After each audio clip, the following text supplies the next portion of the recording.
Good morning. We are studying the book of 1 Samuel. We finished chapter 6 last week. If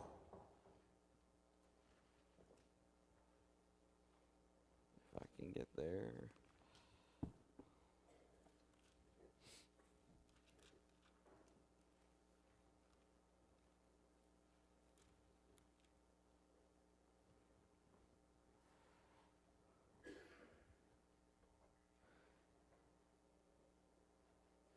We finished up chapter 6 and, thank you. Okay, thanks. I'm going to mention something here, but let's just look at these first two verses and I'm going to mention this. There are two. We looked at one last week with the men dying who looked into the Ark of the Covenant. We looked at that, and sometimes people think there's a contradiction or a discrepancy there due to the number. We looked at that, discussed it, and see that there is no discrepancy. There's another one right here, though, in verse 2 of chapter 7. The men of Kirjath-jearim came, fetched up the ark of the Lord, brought it into the house of Abinadab in the hill, and sanctified Eleazar and his son to keep the ark of the Lord. And it came to pass, while the ark abode in Kirjath-jearim, that the time was long, for it was 20 years. And all the house of Israel lamented after the Lord. Now, why would somebody say there's a discrepancy or a contradiction there? You may not have ever even caught this. If you hold your spot, turn over to 2 Samuel.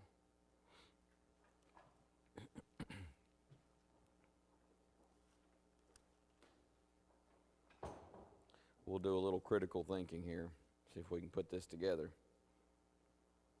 I hope you will take it better than my children do when I try to get them to think critically. It's hard to get folks to I don't know if critical thinking is the word I'm looking for, but sometimes, especially our young folks, they just don't want to put the things together, and which I suppose I was the same way when I was in school. But sorry, I'm lamenting a little bit of homeschool woes that we've had this week. 2 Samuel, oops, I'm in the wrong chapter. Chapter 6.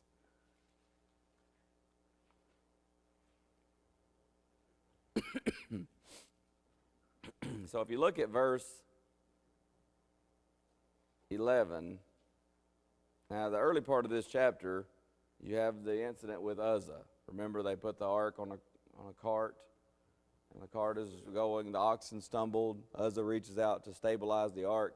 Of course, no one is allowed to touch the ark, and so when he does that, what happens? He just drops dead. David, it says, verse 10, would not remove the ark of the Lord unto him into the city of David, but David carried it aside into the house of Obed-Edom the Gittite.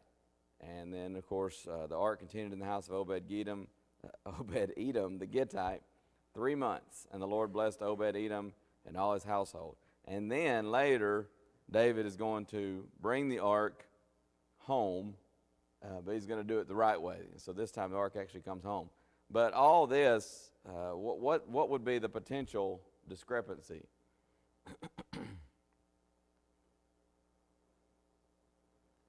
Is anybody seeing an issue there? Was it the time? It's the time, right? Why is that? It says 3 months, and another place says 20 years. It says 20 years over in 1 Samuel 7. And the 3 months is really not the issue and there in verse 11 of 2 Samuel 6, because that's where it was in Obed-Edom's house, or household, we might say. The issue becomes, it says in 1 Samuel 7, 20 years, and yet we learn pretty early on in Hebrew history, when we talk about the kings, who are the first 3 kings of Israel? It's almost just reflex, right? Saul, David, Solomon. And the next question usually is, how long did they reign? And that's also an easy one, right? You learn one answer to that and you got all 3. 40 years. 40 years, 40 years, 40 years. So now do you see where the issue comes in? Saul's not even king yet in 1 Samuel 7. If he's going to reign 40 years and David is going to move the ark home, and yet 1 Samuel 7:2 says the ark was there 20 years, now we got a problem, right? There's not a problem, but it appears that way. Again, I've got an article here. This is from Apologetics Press from their alleged Bible discrepancies page by Dave Miller. Dave writes some of these. There are others that write some of these. Eric Lyons probably does the lion's share of these alleged Bible discrepancy articles, and they're very, very good. And actually, I have several copies right here because I went to make a copy because I marked up mine, and I thought somebody might want a copy that's not marked on, and the person ahead of me had already set the copier to do like 10 copies, so I got 10 ready for you if anybody wants a copy of that. But what this comes down to is it's as he puts it, as Dave puts it, there are let me make sure I say it the way he said it. Many of the subtleties of the parent language can be lost in translation when you're talking about translating something. What that means is sometimes, languages translate, always, right? There's not an issue. Sometimes you'll see this. I've seen it in my mission trip. Sometimes maybe it's a new translator, or maybe it's someone who, I've discovered this. There are a lot of people in Central America who speak English, but they don't speak, what's a good way of putting it? Spiritual English. Does that make sense?